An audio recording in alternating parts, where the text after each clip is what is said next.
Afternoon, hello, and welcome to today's webinar, everyone. Today we're going to be talking about some of the more detailed or more specific tasks that you can do in Enter Donations.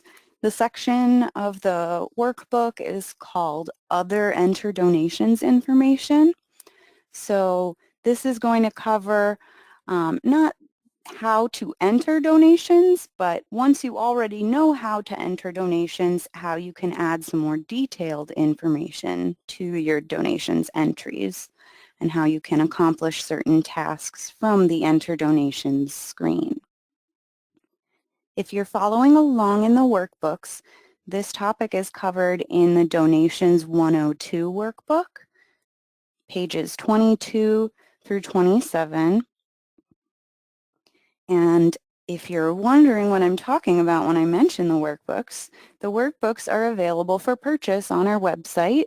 There are different sections for each of the modules, and each different section covers different topics. So you could purchase all of them or mix and match just the ones that you need.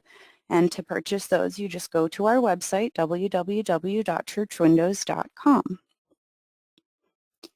If you have questions during the webinar today, you can type those into the questions panel and I'll answer them as I go along if they're relevant, or I'll wait till the end and answer them at the end if I don't think they're relevant for everyone. Do keep those questions to the topic at hand today. If you have questions unrelated to today's topic, go ahead and just give us a call with those questions at 800-533-5227. I think that wraps up all the housekeeping type of stuff to talk about, so without further ado, let's dive in and take a look at this other Enter Donations information. So we're going to open up the Donations module, and we're going to go to the Enter Donations screen.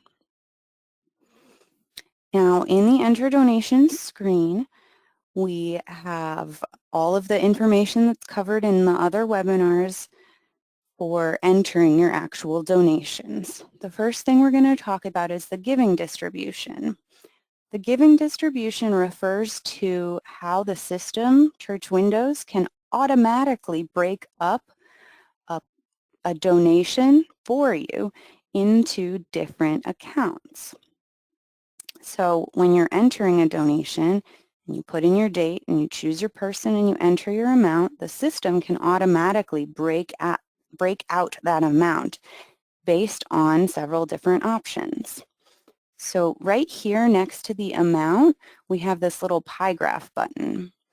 And this little pie graph button also relates to the giving distribution big pie graph button up here at the top of the screen. So either way, if we click that pie graph either up top or down here, it's going to open up the giving distribution screen. And you've got a drop down at the top that shows the giving distribution options, the giving distribution options. So we've got three options available to start. We've got according to pledge, custom, and manual. According to pledge means that the system will look at the person you've selected and see if they have any pledges, and if they do, it will distribute the total amount based on those pledges. If the total that you enter doesn't match the exact dollar amount pledged, the donation will be distributed proportionally based on the pledges, so in the same ratio that the pledges are is what the donation itself will be broken into. So according to pledge would mean the system looks at the pledges and it breaks it out for you. Custom allows you to enter a name for your distribution. You could enter the year, like 2020 distribution, and then it allows you to set a breakdown based on the amount that's listed here needs to add up to 100 down at the bottom. So essentially it's percentages. So it's saying 5% of the donation will go to missions, 15% of the donation will go to building fund, and 80% of the donation will go to general fund. And you can set up with as many different accounts as you want and as many different amounts as long as they add up to 100. So with the custom distribution, you can go in and set it to any distribution breakdown that works for you. The final choice is manual distribution, which means that the system doesn't do anything for the distribution. It leaves it all up to you. Now, you may be wondering why you would want to set a distribution at all. Wouldn't you want to control it always? Well, the setting of a distribution doesn't mean that you're relinquishing control. You can always change the distribution. If you choose custom and you set it up and someone has not followed along with that setup, you can always change what the distribution is on the actual Enter Donation screen yourself. And then finally in the bottom left-hand corner here we have a checkbox to save whichever distribution we have selected as the default. So when I opened it up, it was set to according to pledge, which is what the default is here for this current setup. So according to pledge. So whichever distribution you select, if you check the Save as Default box, it will automatically remember that distribution going forward for you.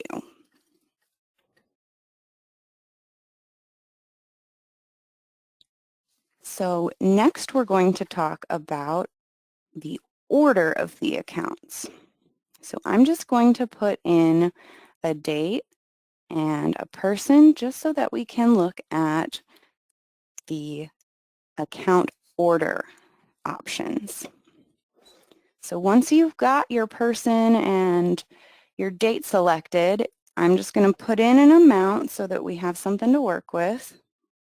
When we come down here to choose an account, we have buttons besides just the drop-down. We've got a plus to add giving accounts that we're going to look at in a minute, and we've got these 3 diagonal circles. And when we hover, you can see it says Set Account Order. So if I click that, I can choose to put my accounts in any order I want using these up and down arrow buttons to put certain accounts up higher or lower as needed.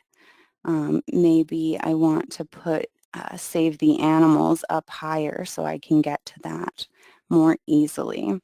You can also choose to sort them by name.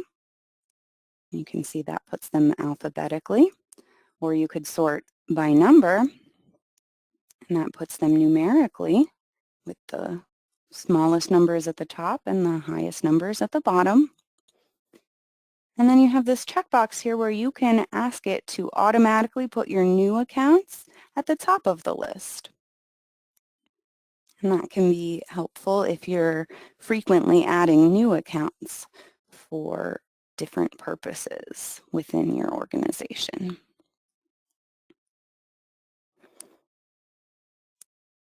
If I click Cancel, it will revert back to the original order that I had them in. And if I click OK, it will remember the order that I've switched them to now.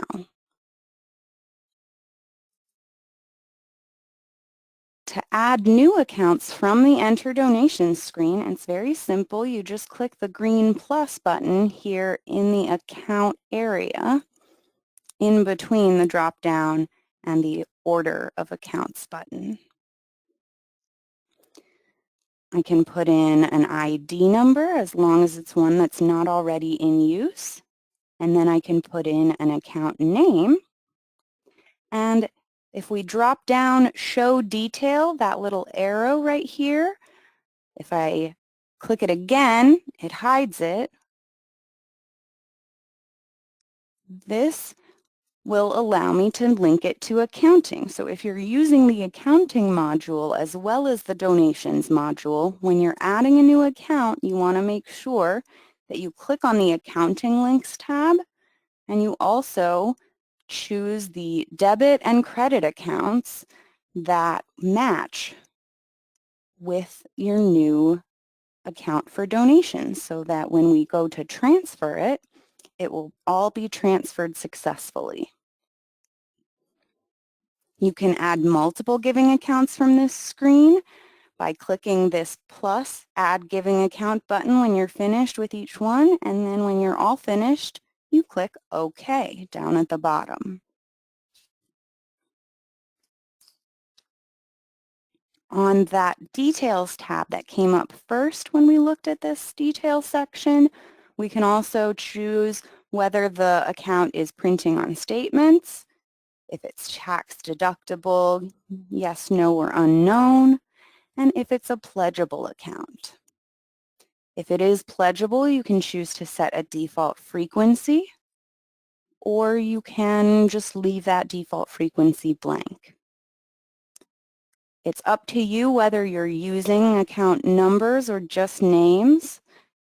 So that's based on how you're currently doing it, if you want to keep using account numbers or stop using those.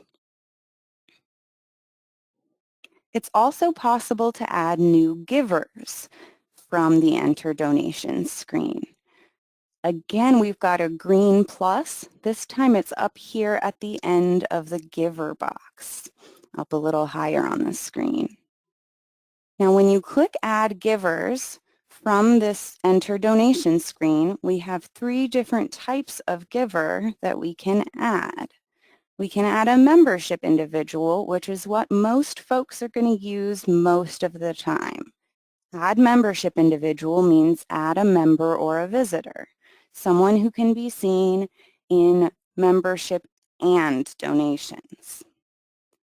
The bottom 2 options that say donations in the name are a type of person or a type of account record that only exists in the donations module. So if you add someone as a donations group or individual giver, you will not be able to see their record in membership. You will only be able to see and edit their record in the donations module. If you add a membership individual, you'll be able to see them in both membership and donations, and you'll edit their record, meaning making any changes to the spelling of their name or their address or other contact information in the membership module. But you'll be able to see them in both places. So the vast majority of the time, folks are going to use Add Membership Individual here as opposed to these other 2 donations options. We're going to take a quick peek at each of the 3 screens, though, just so you know what to expect. If we click Add Membership Individual, the first thing we have at the top left is either New Family or Existing Family. So if you're adding a spouse or a child to a family record that already exists, you can choose Existing Family and find that family in the drop-down either by typing like Mr. and Mrs. Oliver, or by scrolling through the list and choosing whose family you're trying to add to. You've got a checkbox here whether or not you're showing inactive families. If we check it, then red names will show up. Red always means they're inactive records. So if I uncheck it, those inactives then disappear. If I switch back to new family, the first thing I have to choose is the category, members or visitors, and any other categories you may have added, like constituents or snowbirds or inactive or what have you. So this does allow us to add someone to either members or visitors, even though at the beginning it says add membership individual. That's because members and visitors exist in the membership module. From there, you fill out the mailing label, which usually says Mr. and Mrs. So-and-so, or, the Smith family, or however you want the formatting to be of the mailing label, which is the sort of salutationary field. To add an address, you can press the green plus, or you can wait and add the address later. The fields that are required are going to be the category, the mailing label, first and last name, and then directory report order is required. That directory report order just determines how family members exist in relation to one another. It is important for membership reports to function correctly, so that field is required. You can add multiple individuals to the same family by clicking Add Another Individual to this family. And you can also add other individuals from this screen as well. So you can click Add this individual and close, or cancel if you want to discard any changes that you've made. If we click Add Donations Group Giver, it brings up a screen that's slightly different, quite a few less options. In donations, we can store significantly less information for people than what we can store in membership. You can add a giver number here if you'd like, and then a name for the group. Maybe you've got a local Girl Scout troop that's giving to the church, and that's the group name, Girl Scout troop, whatever number. And then again, address, if you want to add it, you've got a plus. You can add phone and email if you'd like. And then clicking Add Group would allow you to add multiple groups, or you can click Finish Adding Groups when you're done. And as it says down here in the bottom left, group givers added here will only appear in donations. Groups may be added in membership with donations open. So this second sentence, groups may be added in membership, that would be if you wanted to add something like a Sunday school class or a group that you want to track more information in membership. Remember, anytime it says donations, either individual or group giver, that donations word means they only exist in donations. So finally, if we take a peek at donations individual giver, we can see there's a little bit more information that we can add than the group, but not too much more information, mainly just a breakdown of how the name is formatted, and you can add comments. And again, in the bottom, it says, givers added here will only appear in donations. So remember, if you're adding new people from the donations screen, we want to mainly use Add Membership Individual. All right, the last thing we're going to quickly talk about is something called prior system donations. These are donations that won't appear on the regular reports. They won't appear on batch reports. They're not entered through Enter Donations. They're entered through the Pledges screen. So I'm going to click Clear on all of this and open up Pledges and go to the Pledges by Giver tab. And I'm going to grab a random person. We'll use Miss Nina for our example here. And what we can do here is, using this Prior System Donations button, we can enter donations that will only affect the pledging. Notice it says here in all caps, for pledging only, items entered will not be recorded as donations transactions. So that's what I meant when I said these won't appear on reports or on statements. These are just to credit an amount towards a pledge. So it's not recording new transactions. It's just used for gifts that were either received before you started using Church Windows, or certain circumstances might arise where you don't want to enter the donation itself as a transaction, but you want the person's pledge credited. An example might be if someone gives a gift of stock. You want to enter that in the proper stock way, which is covered in another webinar, but you also want it to come off the pledge. You could use prior system donations to credit it toward the pledge, but not enter a separate second transaction that would alter your books. So prior system donations are very different than enter donations. It's going to only credit towards the pledge. So if I look at the screen back here, Nina has an annual pledge of $475 for missions. And if I want to indicate that we received a donation for that pledge maybe before the year began, let's go back here in 19. I can add a checker reference number if I'd like, and I can add comments if I'd like, or I can just click add. The important things are the pledge, the date, and the amount, and that will take it off of the pledge. If I click close, now we've got the happy little balloons that indicate the pledge is fulfilled. So again, anything entered on prior system donations is just going to credit toward the pledge and will not show up as a transaction like enter donations transactions.